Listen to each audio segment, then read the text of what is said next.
Welcome to We Raise Foundation's first community conversation on Facebook Live. My name is Joanne Oddie, and I'm the Director of Programs at We Raise. Today's community conversation features Ms. Onie Riley, the Restorative Justice Hub Coordinator from Lawndale Christian Legal Center in Chicago, and Dr. Heath Carter, Associate Professor of History at Valparaiso University and Valparaiso, Indiana, who together will discuss the complex topic of mass incarceration. They'll share their personal stories and experiences responding to these issues in their communities. Additionally, we'll approach this topic from a historical perspective to understand how we got to this point. We are excited to be sharing this conversation via Facebook Live and look forward to your participation. Please share your questions or comments in the comment section below the video. Our We Raise team will be monitoring the thread, and as is relevant and as time allows, we will share your questions with Onie and Heath for their insight. To keep the conversation flowing, we will address audience questions later in the conversation after we hear from each of our guests. We Raise recognizes the topics discussed in today's conversation are complex and interconnected with a variety of viewpoints, opinions, and experiences.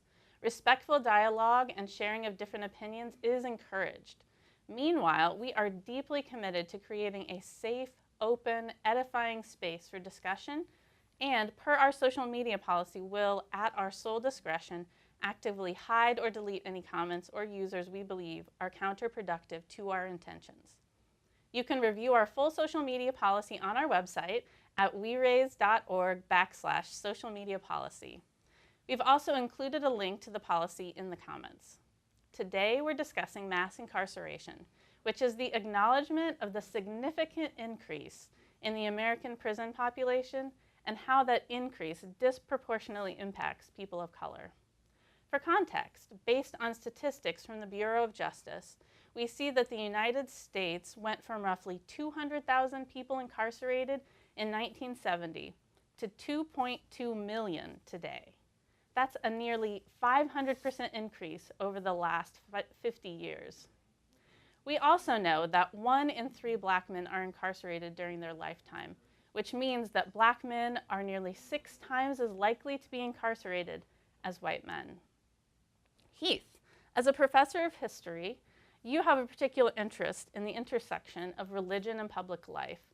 In your forthcoming book, On Earth as It Is in Heaven, Social Christians and the Fight to End American Inequality, focuses on the history of Christians who've worked for a more egalitarian America. So you've clearly studied history of inequality in this country and Christians' involvement in that. We realize there's a lot to share from history, but can you walk us through some of the history that's led up to our current situation of mass incarceration? Sure. Thanks so much, Joanne. It's really wonderful to be here with you all today.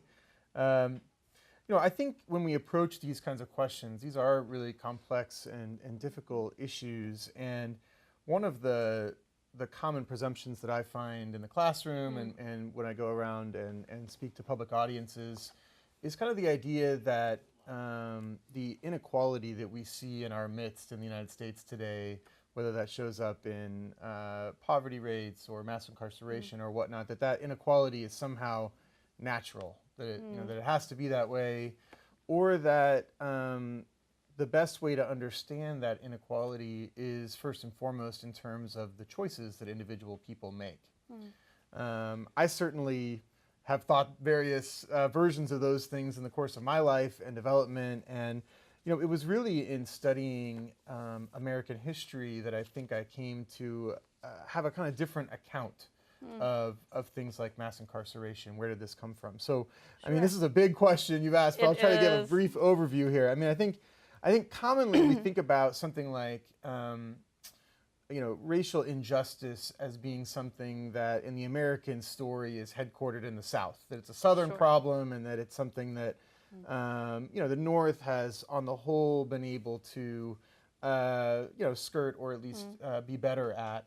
But the reality is, and this is, attested to in so many different sort of historical narratives, is that as you start to have kind of mass migration of Black Americans from the South to the North in the early 20th century, In many cases, this was framed as a kind of religious movement, an exodus from Egypt and the hopes of a promised land in the north. And in many, many cases, what those black migrants found instead was that Egypt extended across the whole land. So in the north, in fact, in many cases, northern cities like Chicago, like Gary, like Detroit were more segregated. Life was more segregated and than it was even in the South. And that segregation was secured through a kind of complicated mix of both policies and cultural norms. So policies like redlining, restrictive covenants, public housing. We can go into more depth about any of those if people have questions about them. In conjunction with norms. So in Chicago, when we have the kind of Great Migration starting around World War I, the black population of Chicago more than doubles during the World War I years, and it was not sort of an easy transition. Black migrants came, found that there was only one small district on the south side, in what's kind of Bronzeville today, where they were allowed to live. And as housing in that district became overcrowded and black migrants moved into the outskirts of the neighborhood, there was frequently violence directed against them. And that violence was the beginning of a kind of generation of what some historians call hidden violence in the nation's cities, as the kind of racial boundaries of neighborhoods. We often talk about Chicago as a city of neighborhoods, and that's often a celebrated aspect of the city. But there's a darker piece to that as well. In a place like Lawndale, where I know Onie works, and we'll get to her work in just a moment, you have the story of what historians call the creation of the second ghetto in the World War II era, where you really have in Lawndale very rapid racial transition in that neighborhood, produced again by a kind of complicated mix of factors, such that in 1950 Lawndale is a white neighborhood with dozens of active synagogues, a lot of Jewish residents there for a long time. 1960. Lawndale is a black neighborhood and no active synagogues. So 10 years. 10 years. And just kind of an astounding turnover. And again, that turnover is catalyzed by a variety of factors, realtor practices, something called block busting, where, in a white neighborhood, a lot of white fear of black residential mobility, black people moving into the neighborhood. And in some cases, we can understand where those fears came from. In many cases, white residents were the descendants of immigrants themselves. They had, their grandfather and their father had worked their whole lives, and their family fortune, to the extent that they had one, was invested in their home. And because white people believe that if black people moved into the neighborhood, their property value would plummet, it would plummet. I mean, that was kind of the psychology of the housing market. And so, as neighborhoods like Lawndale came into the 1950s, realtors would sometimes pay a black resident or someone from a neighboring district to walk down the street, and then they would call up all the white residents and say, I don't know if you've noticed, but the neighborhood's changing. And instigate kind of fear. And so much of racial transition in the nation's cities is secured through fear. So, when you look at places like the south and west sides of Chicago, you look at places like Gary, Indiana, near where I live in Valparaiso, oftentimes we look at these places and the poverty there and the struggles of those neighborhoods, and we think that, well, that's because of the people that live there. But there's this complex story, and it doesn't get any less complex as you get into the civil rights era. I mean, the civil rights movement obviously addresses some of the legal aspects of Jim Crow, South and North, but you have also a really significant backlash to civil rights. And oftentimes, that backlash wasn't explicitly racist, but the rhetoric of counter movements kind of morphed, and you get at the very same moment where you have kind of the peak years of civil rights in the 1960s, you get a new rhetoric emerging about law and order, about becoming tough on crime. And within 15 years or so of Martin Luther King Jr.'s assassination, you have a new war on drugs. Which is really has to be understood as not it's really begun under Ronald Reagan, but it's a bipartisan war, and really has been prosecuted by people on all sides of our national politics. Sure. And what we know is that war has produced, on the face of it, you can say, well, drugs are not a good thing. We don't want drugs in our communities. We can understand why we want to have a war on drugs. But what we don't want, and what is really undeniable at this point, is that war has had a disproportionate racial impact. We know that white people, black people, Latino people, study after study shows that they use and sell drugs at roughly the same rate. And yet, the incarceration rates, if you're black or brown, are just astronomical compared to the rates of white incarceration. So, when you look at something like mass incarceration, you look at something like racial injustice, I mean, it's a story that is much more complicated than just a story of, well, people are committing crimes and they're ending up in jail. There's really the story that's kind of woven deep into the fabric of race in the modern United States. For sure. Wow. So I'm curious, you mentioned just briefly redlining. Could you maybe just give a sentence or two about what that is and blockbusting? Yeah, so the GI Bill was one of the great engines of the growing middle class in the years and decades after World War II. And that was really the most equal we've ever been, was in those decades. And the GI Bill played a big role in that. It offered a whole generation of veterans both free college and really cheap federally insured mortgages. But the GI Bill, which was this engine of middle-class growth, turned out to be also an engine of spiraling racial inequality. And the reason for that really is the GI Bill was offering veterans free college. And I should say that there's nothing in the GI Bill that's racially specific. It is, on the face of it, colorblind, race-neutral legislation. But again, it's the kind of legislation that, while race-neutral, has a disproportionate racial impact, because in the years after it's passed, the many colleges didn't accept black students. Okay. So, while white students are going to Princeton and Penn and, all sorts of different kinds of colleges, many of those colleges don't accept black students in the 40s and 50s into the 60s. HBCUs, historically black colleges and universities, were, way maxed out by the sudden deluge of black veterans who were interested in going to school. So on the college front, again, really racially disadvantaged black veterans.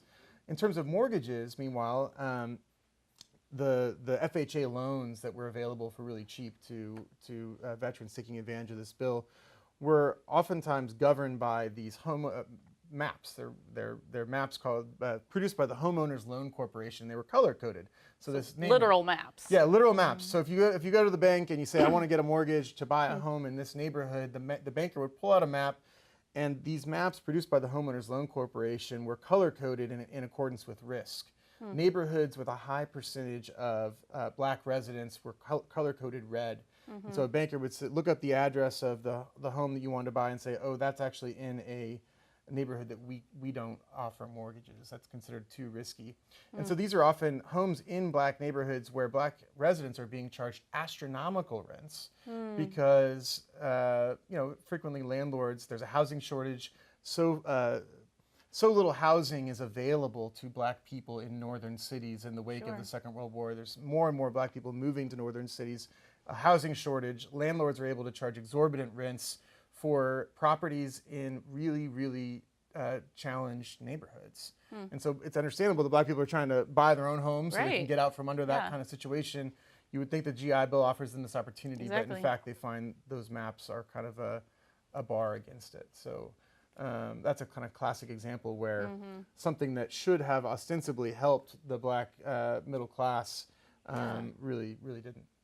So really having opportunity through some of these, but their access was cut off essentially. Yeah. So on the face of things were legal and allowable, but there was discrimination. Yeah, and so the reality is, like I said, that while the GI Bill is an engine of the rising middle class in post-World War II America, it is also an engine of really racial inequality. Wow. It's interesting to, have that history talked through. And I think when we look back at some of these things are things we've heard about, and you can kind of say history is hindsight's 2020. Why do you think it feels like this history, for some people, might not be common knowledge, or for others, maybe you've heard about it, but it feels like it's distantly in the past? Yeah.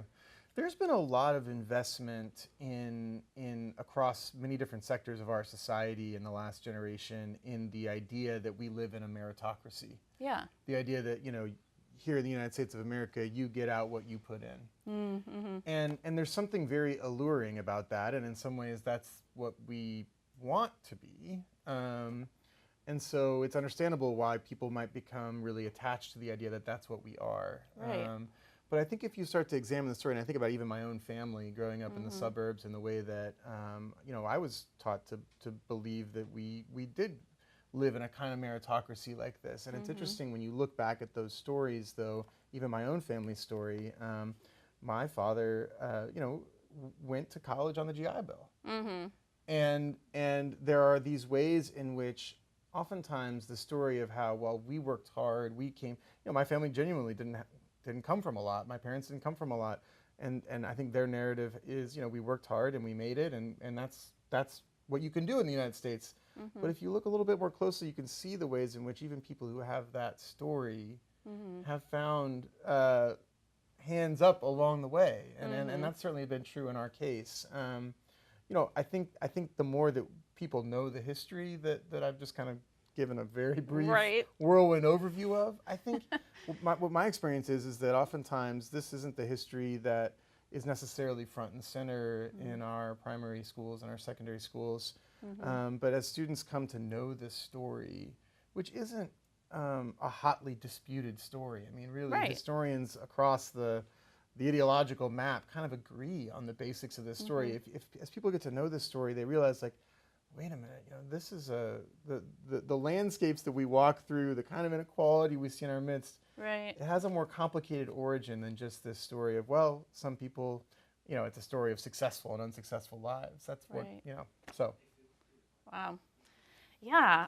So at the end of kind of your discussion around history, you talked a little bit about the war on drugs, and it seems like that's a bit of a clue to this mass incarceration that we have today. So that was certainly one piece. Are there other things that you think are really contributing to mass incarceration? Either of you, feel free to answer. Yeah, I mean, I'll just say, and then I'll turn it over to you, Onie. I mean, I think that the war on drugs is part of a larger phenomenon of, you know, the United States has become a place where the way that we address social issues is with law enforcement and incarceration. And you know, we have really serious social issues that are affecting all kinds of rural communities and urban communities, and in many cases, rather than get to the root of those issues, the way that we are dealing with them right now is we're incarcerating people, and we incarcerate more people than any other nation, you know, sort of Western developed nation in the world.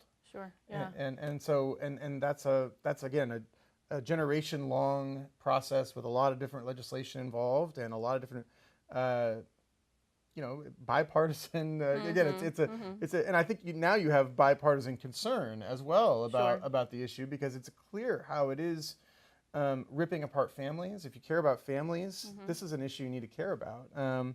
If you care about communities and the fabric of communities, this is an issue you care about. If you care about participation in society, I mean, there are districts in some of our cities where up to 90% of residents can't vote because of felon voting laws. And so you have, you know, ideally we want to rehabilitate people. We want people to be able to be participating members of society who can get jobs and who can get, and the way that the system is set up, it's not just about the point of entry where you are initially incarcerated, but it's the ramifying effects for the rest of your life and for your family's life and for your community's life that you know, I think widely across ideological political lines is being recognized. This is a devastating issue for American communities. Absolutely. So, Onie, you have worked in the North Lawndale community in Chicago for a long time, and your work specifically at the Lawndale Christian Legal Center is really at the heart of what we're talking about, especially some of the things that Heath has just mentioned. Lawndale Christian Legal Center has a very holistic and grassroots community approach to working with justice-involved youth. And you received a grant from We Raise Foundation for the new Restorative Justice Community Court, which is an innovative new approach to addressing mass incarceration. But before we get to the Restorative Justice Community Court, let's go back to a little bit of some of the history that Heath shared. How have you seen the effects of mass incarceration and some of the history that he's talked about in North Lawndale? Well, I guess I could start with the lack of home ownership, the lack of Black-owned businesses in North Lawndale. It used to be very vibrant, lots of African-American-owned businesses across 16th Street, and that just doesn't exist anymore. Okay. And so with that comes a lot of less opportunities for the African-American male population. So what tends to happen is if you don't have the homes and you don't have the businesses, you have lack of employment, right? Sure. And so people then choose to resort to other things because there are no opportunities available for them to take care and sustain their families. Right. And so that's pretty much what I've seen. Lots of abandoned buildings, you know, people aren't happy with their living conditions. Poverty, definitely, low graduation rates, you know, yeah. And so people may resort to kind of alternative methods of bringing in income if they can't find viable employment. Yes, and sometimes that may include being involved in the drug game. And so because of the stigma, the idea that people sell drugs, but you're selling those drugs because you need to provide, you know, some type of income in your household. You need your kid needs diapers, you need food to eat. So they resort to those measures because those are, I hate to say it, the opportunities that are available. People are not generally hiring, especially if you have, you know, felonies on your record. They're tending not to want to hire you because of that.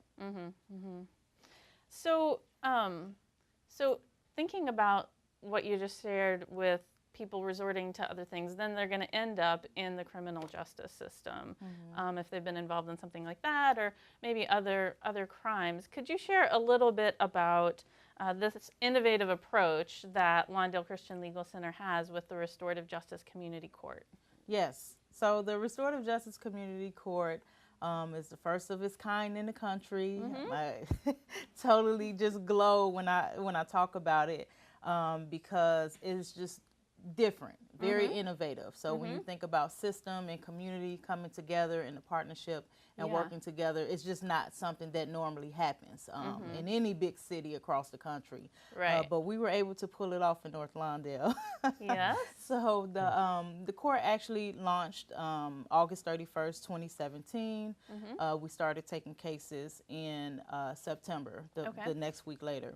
But basically, the court is supposed to service 18 to 26-year-old, we call them the emerging adult population, and that's because that population tends to be one of the largest populations in the Illinois Department of Corrections prison system. Okay. So that age range specifically, they tend to live and be in prison a lot more than any other age range. That's pretty much what we've noticed based on our research. And it's across the country. Okay. So this idea that this court can help just move the needle just a little bit in terms of the crimes that are being committed. And the restorative justice community part is that it is really a community-led project. Okay. North Lawndale, we value community leadership as a whole. We feel as though, you know, we definitely know what the ills of society is and the impact on it in the community. And so if you have community leadership at the table helping to drive the process, we can help push towards getting closer to more outcomes that we would like to see. And I'll talk about that a little later. But the restorative justice piece is what's really crucial. because it's totally different from the traditional court system or prison system, I should say, criminal justice system. And we take a look at the crime and we try to address the crime and get to the root causes, as you had spoken of earlier, get to the root causes of the crime. So why did you steal someone's car? Why did you rob someone? And in all honesty, it always leads back to this idea that I don't have any other options. I need to make a means some type of way. So what the court does is it really tries to help the individual and the community understand why these crimes are being committed, and not look at it in terms of punitive measures, but saying how do we get to the bottom of why these crimes are being committed, and what can we do to change that. So just to say a little bit more of the details, my understanding is that the Restorative Justice Community Court is specifically for young adults who have nonviolent offenses. Yes. That's correct? Yes.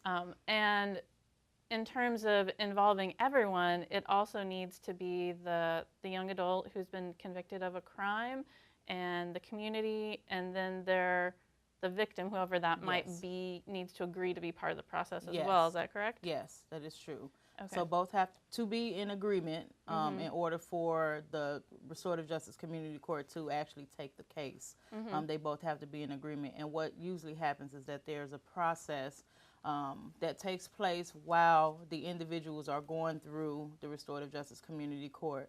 One of those processes is our circle process. Yeah. So you actually allow the victim and the offender, and we generally stop using those terms and just call them participants once they come into the court. We don't want to distinguish, even though we know, some type of crime was committed in order for the case to get to the court. But you basically bring them along with other community leadership, a circle keeper, and others involved with, the families as supports to address the crime, talk about why the crime was committed, and then you come up with what we call a repair harm agreement. And that agreement is supposed to kind of contribute to healing the crime that was caused. Okay. So the repair harm agreement is mainly for the offender to kind of come to terms that, I committed this crime, this was the impact on the community, this was the impact on this individual, and then try to, understand what if that person robbed my grandmother? What if someone stole my sister's car and now she can't get to work? So it's to kind of help the individual understand the significant impact that crime has on the community. Okay. So a way of kind of having that person put themselves in another person's shoes. Yes. I think on both sides, it sounds like, yes. to be able to understand this crime might have happened out of desperation or lack of opportunities. Yes. And then also on the other side to be able to say, wow, if someone had stolen a car from me, these are some of the consequences that would have happened in my life. Yes, and really to let it sink in. But along with that, once you get to the point where you can say, oh, wow, I probably shouldn't have done that. And so the process of the court still is to connect this individual, or I should say both individuals, the victim as well, to these resources that are community-based. So it could be an opportunity for employment now. So now you're connected to these resources that you didn't even know existed in the community that will help you stray away from committing crimes in the future. And so the ultimate goal is to get that case dismissed. And once the individual completes everything in their repair of harm agreement and continues to work with like a case manager even after the case is dismissed, it's really the idea of reconnecting that person back to the community. Okay. So we're just going to do a quick shout out to our viewers.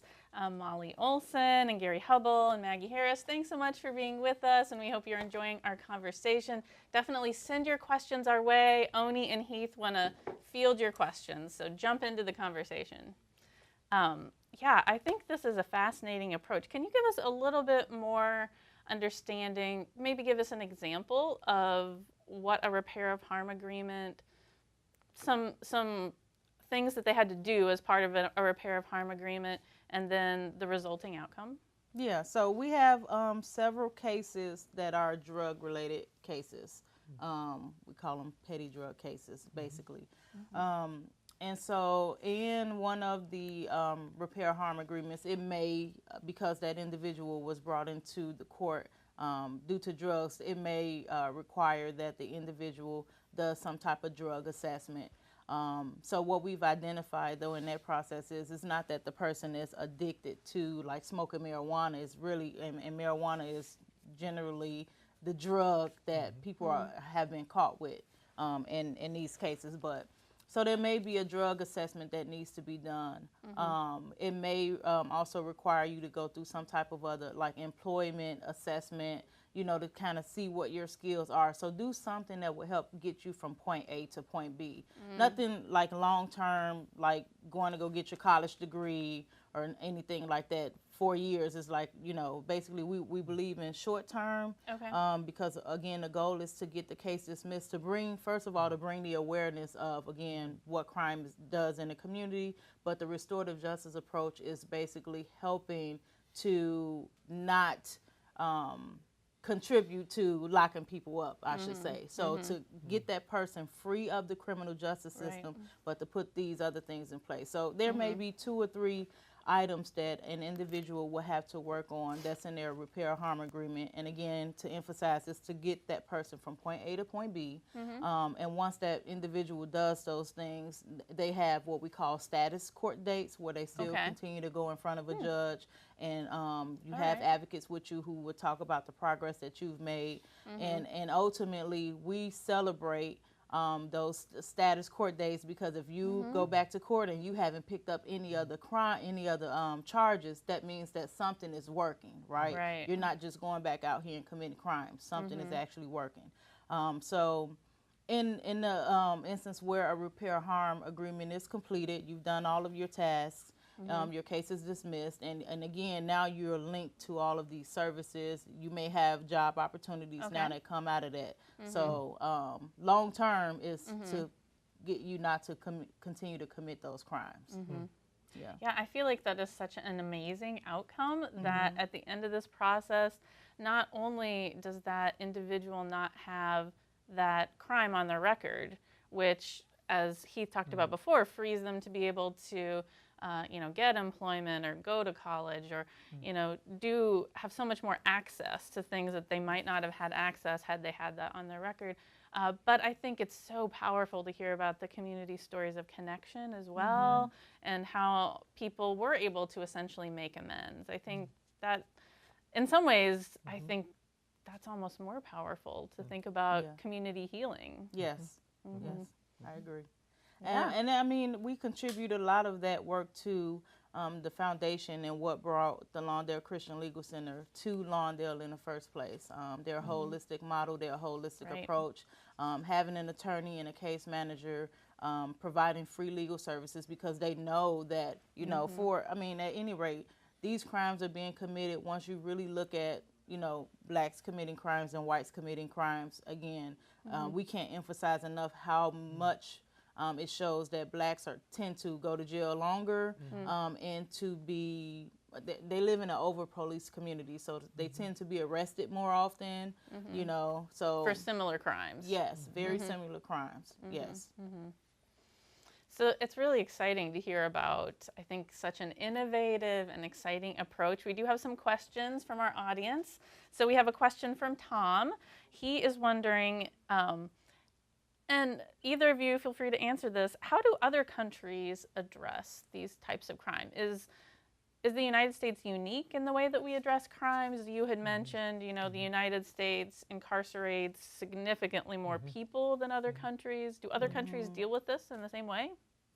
From what I know, I've actually been able to do some research on this. They don't have as many penalty enhancement bills, I should say. So these are. Can you say what that means? Penalty enhancement? So these bills are basically, if you look at a particular type of crime, and if you, for instance, have a legislator say, well, these crimes are committed, you know, a little bit more often, we have to get these criminals off the street for committing this particular crime. So what will happen is legislation will be drafted and passed, and once it's passed by the General Assembly, that bill goes into effect. So that means where you once would get 2 to 3 years for a crime, now you may get double the time. So that's a penalty enhancement bill, specifically looking at crimes that are majority of the time are committed by black males, and saying maybe they need to be in jail a little bit longer. Yeah. So I don't see where other countries are actually doing that as much as we do it. Yeah.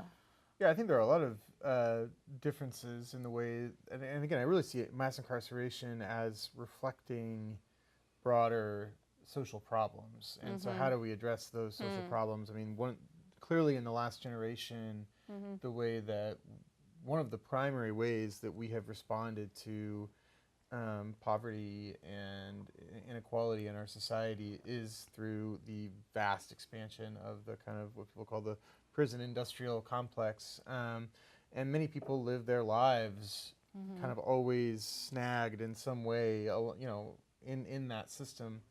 I think that other societies, and I'm an American historian, just to put that out there up front. Yeah, so, I'm really, right. This is my expertise, and I think we can even find interesting comparison points within our own history. That this is not something that we've been doing for hundreds of years. It's something we've been doing for about a generation. But I know in other societies, for example, too, I mean, it's not just about the differences in incarceration rates, but also around the rules, what happens to you once you are incarcerated. There are countries where you can vote from prison. Yeah. You can't do that in the United States. And so, I mean, that's a kind of, an example where there really is, and I think folks who work on the policy end of these issues, I mean, there are a lot of different kinds of solutions available if we have kind of the will to attack this. And I think it has to be dealt with at many different levels. Many different levels. Looking at education, right? So if you have a felony, let's say you're a senior in high school and you're applying for financial aid. If you have a felony, that prevents you from getting access to financial aid. So now you can't really afford to go to college if you come from a poor family. You need access to financial aid. So that's just, it's just so many different barriers. And as you stated, so many different things to tackle because when those barriers exist, they continue to contribute to what we call mass incarceration here. And I think, I mean, one of the things that is alarming about this in the particular context of the history of the United States is, I mean, mass incarceration is a problem that affects all different kinds of communities. But as we said, and as Onie said as well, I mean, it disproportionately impacts black and brown people and their communities. And obviously Michelle Alexander's work on this issue and her framing of this issue provocatively as mass incarceration as the new Jim Crow. And I think that's something that we need to really wrestle with here, is that this way of addressing social problems really emerges simultaneously with the peak of the civil rights movement. That at this moment when the civil rights movement is cresting, we turn to this new strategy of mass incarceration, which has resulted in a new kind of regime of vast control over the bodies and lives of people of color. And that is a part of this that is particular to the United States that I think well-meaning folks on all different sorts of lines should be concerned about. For sure. So. I think this is fascinating to think about in the historical connections and kind of have it more present in our consciousness. But I feel like when we have these kinds of conversations, there's always going to be somebody who said, well, the youth in your community were doing drugs. They did the crime, now they got to do the time. So what's the, when people get to those kinds of responses, what would either of you say back to them? Or how would you steer the conversation or answer that question? Do you first, or go for it. Go for it. Well, so the crime is the issue. So, and in my mind, I get to asking, how did the drugs get into the community? How did the guns get into the community? These teenagers do not have access to just magically make drugs and guns appear. So again, it's the intentions behind when these things are taking place. The fact that they're done intentionally is almost like a trap, because yes, we have teenagers who are going to do the drugs, who are going to use the drugs or sell the drugs, you know, for various streams of income. So yeah. Yeah, when you're thinking of it from that perspective, you know, again, you still have to look at now compare this crime to a crime that's been committed in another community. What are the chances that this individual is going to have this on their record, you know, or have access, I should say, to an attorney who could help? Sure. Yes. Get this off their record. Yeah, I mean, I think that there's no denying that crime is a problem and that it needs to be addressed. I think the thing that I would want to say, and that I do say when that kind of question comes up, is you know, part of what we've got to understand, as I think Onie is getting at here, is what is the root issue here? And in communities where you have vast numbers of people being incarcerated, what exactly is going on there? I mean, I think if you start to push on this stuff really very far, you know, the kind of assumptions that we have that, you know, well, people commit a crime and they end up in jail. I mean, when you look at the numbers and you look at the racially disproportionate level of the numbers, do we really believe that black people are more likely to be criminals? I don't think we want to say that. I don't believe that. I don't believe there's anything about being black or brown that makes you inherently inclined to be criminal. And I think that belief has a history in our nation's past as well. But it's not true. And so, okay, well, what's going on? What led to that? How did we get here? And why is it that black and brown communities are disproportionately poor on the one hand? Why is it that those communities are policed so much more intensively? And, you know, the reality is there are drugs being used and dealt in very affluent communities, but you don't see people staked out. You don't see officers staked out in cul-de-sacs nearly at the rate that you see them staked out. But the reality is, and again, study after study shows, people in cul-de-sacs are using drugs. I went to a private university where there were a lot of drugs, and yet those are not the folks that are getting incarcerated. And part of me wonders is, imagine if these laws that we have, the set of kind of legal regime we're operating under right now, if it was applied equitably. So if in fact it was applied equitably and incarceration rates were equitable across racial lines, part of me thinks there would be a much more substantial movement against mass incarceration, because if you imagine the level of disruption to white affluent communities, you know, I mean, it's really hard to imagine if in my college class the police had showed up and started rounding up freshmen at Georgetown University. That would really be something and would get a lot of attention that we don't. You know, I grew up in Orange County, California, and I knew that Los Angeles was 50 miles away, and the Watts riots happened during my growing up years, and that world was a world away from me. So as folks in those neighborhoods are getting, you know, carted off to jail, it's not present to me in my immediate consciousness. If it started happening in my neighborhood, So the other issue is really affecting our country. It's affecting our state here in Illinois. We cannot afford to keep the prisons filled. It is economically like a disadvantage to continue to keep prisons filled. We can't afford it. I mean, our budget pretty much speaks for itself. We are struggling financially trying to deal with mass incarceration. And then you look at it that way, and then you look at it across the country. It's really traumatizing to know that you have so many people in jail who could be productive citizens, who could get a job and contribute financially to their household or into the economy, but they're just, you know, sitting in jail. And to their families. I mean, I think this is really a family values issue in the sense that there's no greater threat to black and brown families in the United States today than mass incarceration. Yeah. I mean, that's just the reality. Those are both great points. And I think, the economic one I think is interesting. So even if you take away all the other issues and you say, how much money is our country spending on mass incarceration? Those are tax dollars for the most part.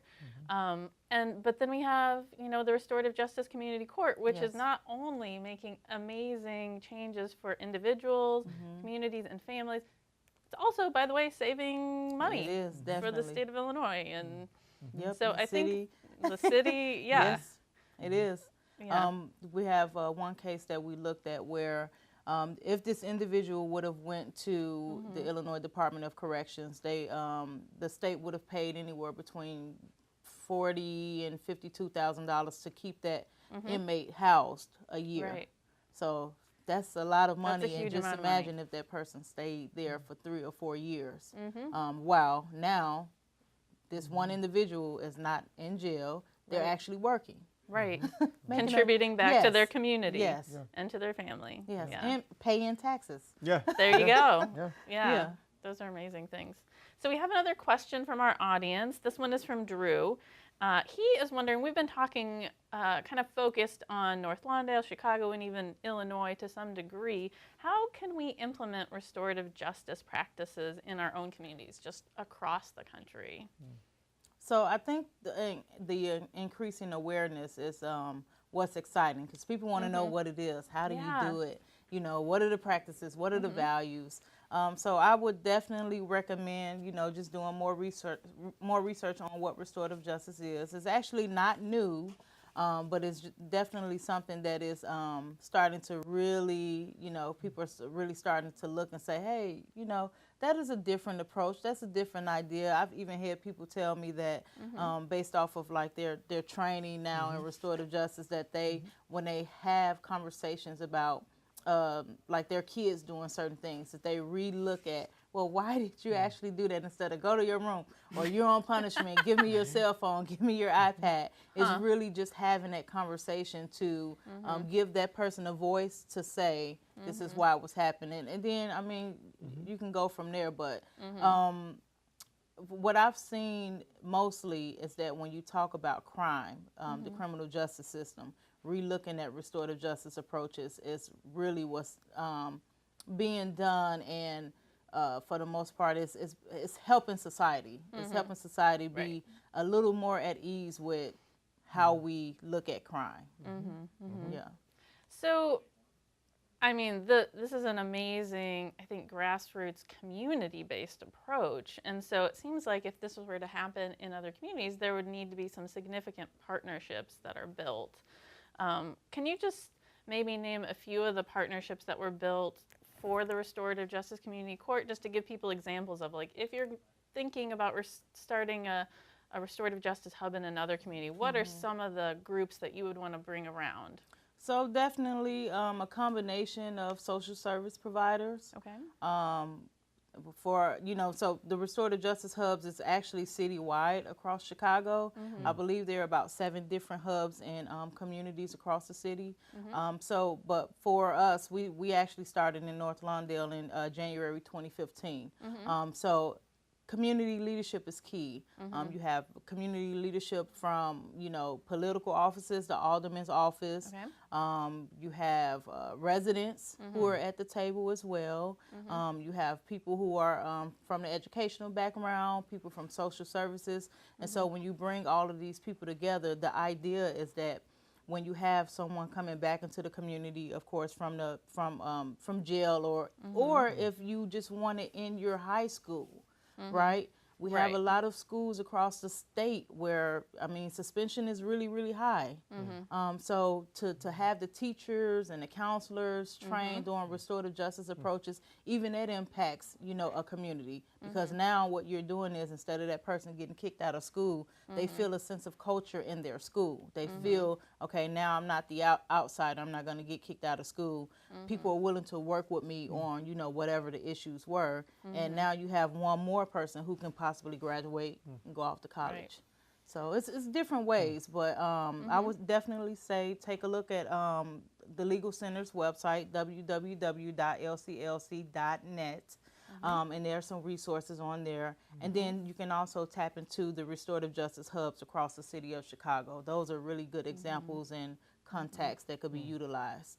So there's restorative justice as a practice and a philosophy that can be used in many different fields, and then your particular example is in the court system and in the community. Yes. And so you were able to build partnerships with judges and have judges and courts who really champion this cause of restorative justice as well. Yes. That's pretty amazing. Great. So I think one other question that's interesting, and we talked about it a little bit, but particularly as Christians, how does our faith inspire us to get involved in this kind of an issue? What are ways that our viewers can be involved with restorative justice movements? Yeah. Well, I would say just becoming aware, like knowing what it is, because it's here. You have restorative justice practitioners across the city. Restorative justice, for short, we say RJ experts, but just knowing what it is.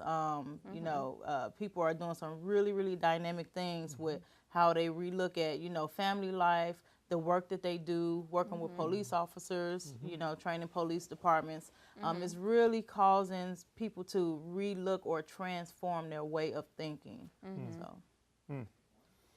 Yeah, I think this is a serious issue for the body of Christ. I think that's one way to frame it, and that's how one way that I think about it as a Christian is that, the body is broken in many ways in our world, but this system is really weighing down on people, our brothers and sisters in Christ, and it's weighing down on them again in communities across our country. So this isn't just a Chicago issue. It's an issue across the land, and I mean the thing that I would say is to educate yourself about the issue. I mean, there's a lot of resources right now. I mean, Michelle Alexander's book, The New Jim Crow, there's actually a companion guide that I cannot recall the name of right now, but if you look it up, it's a kind of companion guide for people who have those questions about, okay, I read this book, now what do I do in a local community? I think this is, again, one of the things that's encouraging to me in this moment is that there are people across the political spectrum who are concerned about it, and it really doesn't need to be a partisan issue. It can be a bipartisan kind of issue, and I encourage people to talk to their elected officials and to raise this as an issue that is an issue that as a Christian I am deeply worried about this, and I'm worried about what it means for my neighbors. Right. And my neighbors right around me, and my neighbors down the street, and neighbors in the neighboring city, and this is the kind of issue that the kind of work that Onie's doing and that her organization is doing is crucial. It has to be done at different levels, and one of those levels is definitely a policy level. There's a lot of policies engaged in this, and we need good leaders who can help to disentangle some of the policies that have given this regime such power over people's lives. And like I said, I think there are folks on all sides of the political aisle that are interested in doing that, and we need to support them and hold them accountable as well. Yeah, sure. That's a great way to get involved. Definitely a great way.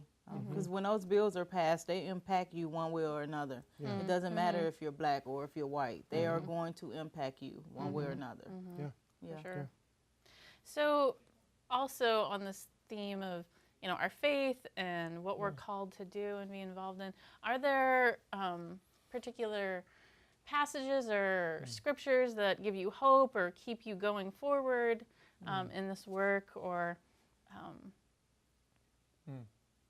this is tough thing. Well, so as people of faith, we gotta cling to something. Definitely for me, I can do all things through Christ who strengthens me, because for the work that we do, we're going up against a system, a system of institutional racism, things that have been put in place 15, 20 years that are now starting to really take effect on community and family. So when you think about oh, a giant. It's going to be so hard to, you know, tackle so many different issues. It's just, you know, having faith and knowing that your work is going to, you know, definitely contribute to something bigger. And the change of a system is definitely something bigger. Huge. Yeah, it's huge. Yeah. I think that my faith really steals my sense of the urgency of this issue, and you know, I think if you read in the Bible, time and time again we see that God loves and is with the poor and the oppressed, and I think what we've been talking about here is oppression, and a system of oppression that has a racial dimension, and we have a really long history of that in this country, and I think God weeps and laments, and I think we're called to the same, and we're called into the work of, you know, we pray the Lord's Prayer, and, you know, thy kingdom come, thy will be done on earth as it is in heaven. We're not going to, you know, build paradise, I don't think, but we are called to cooperate with God in the work of doing justice. And I sang a song in Sunday school growing up about, you know, I've got a river of life flowing out of me, and it makes the lame to walk and the blind to see. It opens prison doors, sets the captives free. And that's part of what Jesus said he was all about when he announced his mission in Nazareth. So I think, Absolutely. you know, when it takes on the kind of racial dimensions that we see in our country, it's a serious issue that Christians need to really rise to the occasion and get involved. Yeah, I agree. Wonderful. So as I mentioned earlier, the Restorative Justice Community Court is receiving support from a We Raise grant. So if you'd like to support innovative programs like the Restorative Justice Community Court, we encourage you to go to our website at weraise.org/donate to support other programs that are working on workforce development and criminal justice and education. We also invite you to join us for future community conversations. So to receive notifications about future conversations, you can sign up to receive our monthly e-news. Also, you can like us on Facebook and get those notifications. So thank you again for being with us today so that we can learn more about the problem of mass incarceration and become engaged and work for changes. We are so grateful to both of you, Onie and Heath, and to everybody who's participating on Facebook. Thank you for sending in your questions and struggling with this complex issue. Thank you so much.